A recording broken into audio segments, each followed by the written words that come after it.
On va parler des retraites, si vous le voulez bien. Le Premier ministre va-t-il consulter les Français au sujet des retraites? Oh là, sujet ô combien sensible. C'est une hypothèse qu'il évoque dans les colonnes du Figaro Week-end. On voit tout cela avec Marine Sabourin. En cas de blocage, il n'exclut pas de consulter les Français. Le référendum peut même être synonyme d'issue pour François Bayrou. Mais un tel projet ne devrait pas être proposé dans l'immédiat. La première journée de négociation entre partenaires sociaux et patronat a débuté hier. Une première journée marquée par le départ de Force ouvrière qui dénonce une mascarade. Pour le Premier ministre, la démocratie sociale, c'est la responsabilité des acteurs représentatifs. C'est donc à eux de trouver des solutions, dit-il. Si personne ne se met d'accord, nous l'avons dit, nous en resterons au système antérieur défini en 2023. Soit un âge légal à 64 ans. François Bayrou est plutôt favorable à une retraite par points qui possède selon lui 3 avantages. L'équilibre financier nécessaire du système, le choix le plus individuel du départ en retraite et la responsabilité donnée aux partenaires sociaux de gérer le système, du moins dans le privé. Mais cette option est loin d'être celle privilégiée dans le délai de 3 mois qui lui est donné pour trouver un accord. Quant aux retraites, François Bayrou refuse catégoriquement de baisser les pensions par rapport au salaire. Cela aurait un effet récessif très important sur les familles. Ensuite, parce que les retraités considèrent à juste titre tous les efforts de travail qu'ils ont consentis pour la nation. Pour arriver à un rééquilibrage des finances publiques, le Premier ministre mise sur une trajectoire de 20 ans. Et pour ouvrir le débat avec nos invités du soir, nous sommes avec Philippe Crevel, économiste et directeur du Cercle de l'Épargne. Bonsoir Philippe Crevel, merci d'avoir accepté notre invitation sur Europe 1 et sur CNews. Avant de vous donner la parole, je voudrais vous faire écouter Frédéric Souillot, qui était mon invité, qui est secrétaire général de Force ouvrière, parce que ça commence mal, ce fameux conclave. Force ouvrière a claqué la porte. Et Frédéric Souillot nous explique pourquoi. Se faire instrumentaliser en devenant une délégation paritaire permanente auprès du gouvernement, c'est mal connaître Force ouvrière, puisque nous sommes la seule organisation syndicale qui n'appelle jamais à voter pour l'un ou contre l'autre, quelles que soient les élections politiques. Quand nous avons reçu la lettre de mission du Premier ministre, il nous explique que on ne pourra pas toucher ni à l'âge, ni à la durée de cotisation, et que l'équilibre financier doit être revu pour 2030. Le déficit actuel, c'est 6,5 milliards. 2023, je rappelle, l'excédent, c'était 8,4 milliards. Notre système de retraite par répartition n'est pas en péril. Voilà, Philippe Crevel, c'était donc Frédéric Souillot, secrétaire général de Force ouvrière. Quand on voit Force ouvrière claquer la porte de ce fameux conclave, on se dit que les choses commencent mal. Hein. Ça ne va pas être facile de trouver des solutions évidemment consensuelles chez les partenaires sociaux, avec déjà donc un des grands acteurs qui, a priori, décide de faire chaise vide, mais compte tenu de la situation, un déficit en augmentation d'ici 2030, puis ce débat sur une éventuelle abrogation de 2023, c'est vrai que la marche financière à franchir est extrêmement difficile et que les partenaires sociaux savent que le déplacement des curseurs, ça va être extrêmement sensible dans l'opinion publique. Si on augmente les cotisations retraite, c'est du pouvoir d'achat en moins pour les salariés ou c'est des charges supplémentaires pour les entreprises. Et sur les pensions, on a bien vu que François Bayrou ne voulait pas qu'on érode le montant des pensions. Quelle question peut poser François Bayrou en cas de référendum, Philippe Crevel, selon vous ? Alors c'est vrai que cette idée du référendum sur le sujet des retraites, tout en ayant comme objectif d'assurer l'équilibre, la question, ça va être extrêmement complexe à définir. C'est du style, est-ce que vous êtes prêt à abroger, est-ce que vous êtes favorable à l'abrogation, mais en contrepartie, il faut augmenter les impôts, il faut travailler plus, il faut payer plus de charges. Ça va être donc des réponses quasiment impossibles à faire à travers une simple question de référendum. Le sujet des retraites à travers le référendum, ça me paraît un petit peu très délicat à mettre en place. Ouais, c'est bien pour ça que je vous posais la question, parce que ça va pas être facile de formuler la question quand même. Hein. Tour de table, restez avec nous et vous intervenez quand vous le souhaitez, Philippe Crevel. Tour de table avec nos invités du soir. Qui se lance là? Pierre-Henri Bovis. Écoutez Thierry, on gagne du temps là, et M. Bayrou veut gagner du temps là, non? On traite de répondre à la question, pour ou contre travailler plus? Ah oui. Non, mais donc évidemment, Alors, il y a plusieurs choses. La première, c'est que le référendum, c'est une chose qui est très rare en France, à peu près tous les 15-20 ans, et c'est légèrement sur des institutions. Le dernier, c'est 2005. C'était sur le traité de Lisbonne. Avant, il y avait eu le traité de Maastricht. Donc, cela concerne des institutions, et généralement, ça a portée aussi internationale, européenne. Donc là, ce serait presque une révolution de faire un référendum sur un projet national. Et en plus de cela, la question que je posais de manière assez ironique, déjà... Non, ironique mais sérieuse. Sérieux, mais vous ne pouvez pas poser la question ainsi, vous ne pouvez pas poser la question de l'abrogation, puisque de toute manière, on n'abrogera pas ce qui a été mis en place en 2023. Donc on sait bien que c'est un artifice que très grossier en plus, que François Bayrou utilise. C'est simplement pour gagner du temps. Force ouvrière a parlé de mascarade hier. C'est une mascarade politique, ou alors une promesse de Gascon, comme on dit. Allez, Patrick Martin-Genier. Écoutez, la retraite, c'est un sujet extrêmement sérieux. C'est vrai que lorsqu'on a mis la retraite à 64 ans, le Conseil d'État avait mis un avis au terme duquel les retraites n'étaient pas en péril sur le plan financier. Il avait même reproché dans son avis au gouvernement d'avoir été trop précipité. Il y avait une majorité de Françaises et de Français aussi qui étaient pour l'abrogation de cette loi sur les retraites à 64 ans. Maintenant, la question est une question d'équilibre économique. Évidemment, partir sur un référendum, pourquoi pas ? Ce serait une solution judicieuse sur le fondement de l'article 11 de la Constitution qui permet un référendum sur les projets économiques et sociaux. Et donc pourquoi pas ? La question, vous l'avez dit, c'est lorsqu'on fait un référendum, on sait très bien que c'est extrêmement schématique. On pose une question, voire deux au maximum. Et donc ce serait extrêmement difficile. Qu'est-ce qu'on poserait comme question aux Françaises, aux Français ? Êtes-vous pour ou contre la retraite à 64 ans ? Est-ce que vous êtes pour une retraite répartition ou par points ? Je crois que c'est tout cela qu'il faut poser.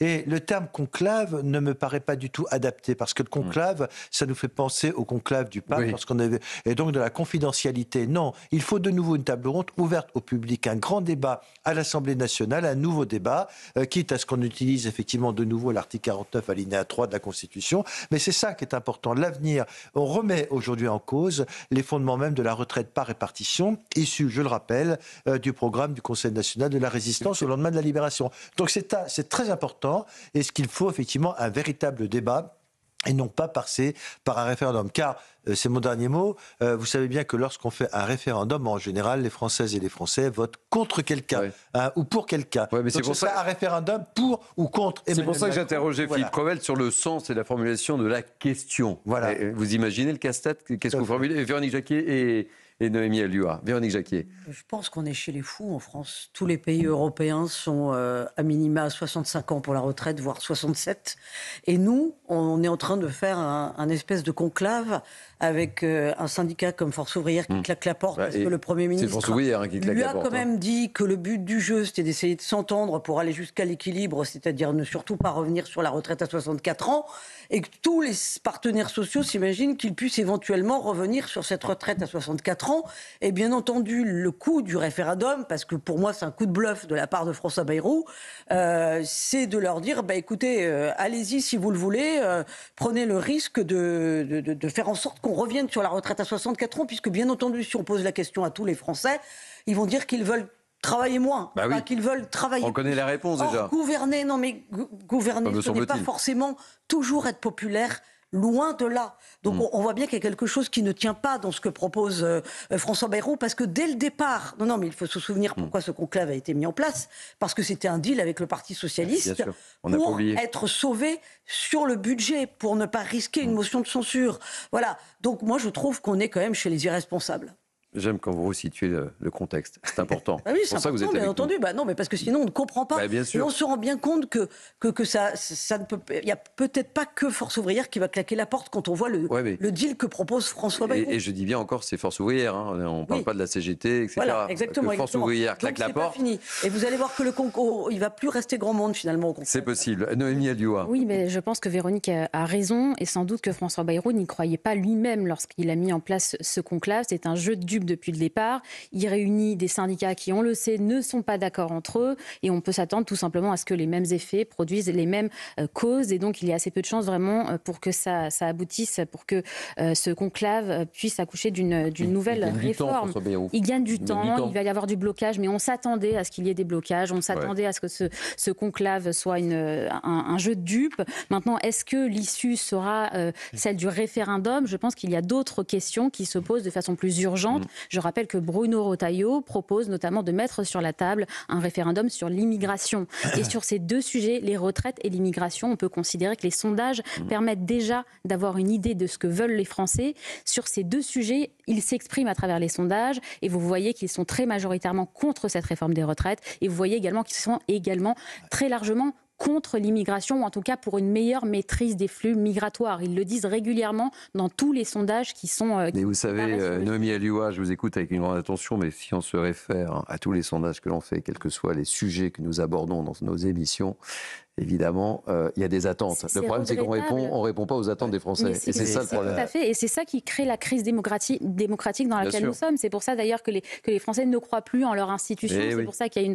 une méfiance vis-à-vis de ce qu'on appelle le populisme aujourd'hui, c'est-à-dire les gens qui se dépolitisent parce que justement, ils ont l'impression qu'on ne les entend pas, qu'on ne les écoute pas. Et souvenez-vous du discours de J.D. Vance, le vice-président américain à Munich, qui expliquait justement qu'il y avait une crise. Il a fait une leçon à l'Europe, mais comment lui donner tort? Comment lui donner tort lorsqu'on voit effectivement que la voix des Français, des Européens n'est pas suffisamment entendue par leurs dirigeants à travers ce genre d'événements, et la question des retraites, c'est un exemple comme d'autres, eh bien on se dit effectivement qu'il a raison. Allez, Patrick Martin Genier, juste le mot de la fin sur le sujet avec Philippe Crevel qui nous écoute. Il y a une petite musique qui se fait entendre aujourd'hui en France, comme quoi il faudrait taxer les pensions et les retraites.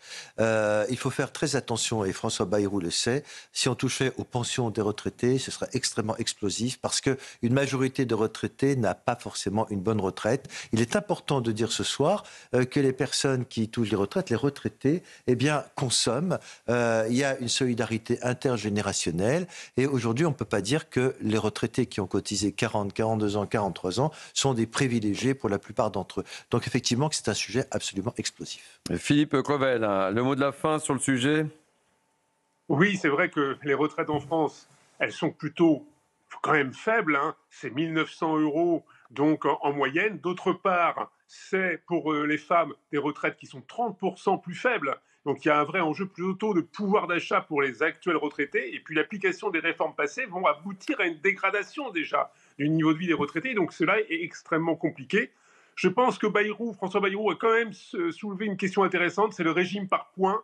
L'Agirc-Arrco, le régime des salariés complémentaires, est en équilibre, voire en excédent avec des réserves. Les partenaires sociaux pourraient faire que le régime de base soit également par points et qu'ils le gèrent intégralement sans intervention de l'État. Ce serait une piste intéressante, à savoir si les partenaires sociaux veulent quand même prendre le risque d'être les gestionnaires réels du régime de base. Philippe Crevel, vous croyez à ce conclave? Parce que là, déjà, François Bouillère qui quitte violemment ce conclave, on peut penser que d'autres syndicats, comme le disait très justement Véronique Jacquier, risquent de claquer la porte aussi, non? Le risque, évidemment, c'est qu'au fur et à mesure, donc, la politique de la chaise vide l'emporte, avec simplement, comme cela a été signalé, un gain de temps, le fait que le gouvernement va tenir peut-être jusqu'à l'été, mais qu'à l'automne, il y aura certainement donc une motion de censure déposée sur le sujet, avec potentiellement un risque donc que le gouvernement tombe, et à ce moment-là, on pourra faire de nouvelles élections. Est-ce que c'est en fait tout l'enjeu d'aller jusqu'à la prochaine dissolution? Qu'à un cas, peut-être que c'est l'objectif du conclave, mais dans ces cas-là, c'est un peu triste évidemment pour les finances publiques et pour la pérennité de notre système de protection sociale. Merci pour votre éclairage, Philippe Crevel. Je rappelle que vous êtes économiste et directeur du Cercle de l'Épargne.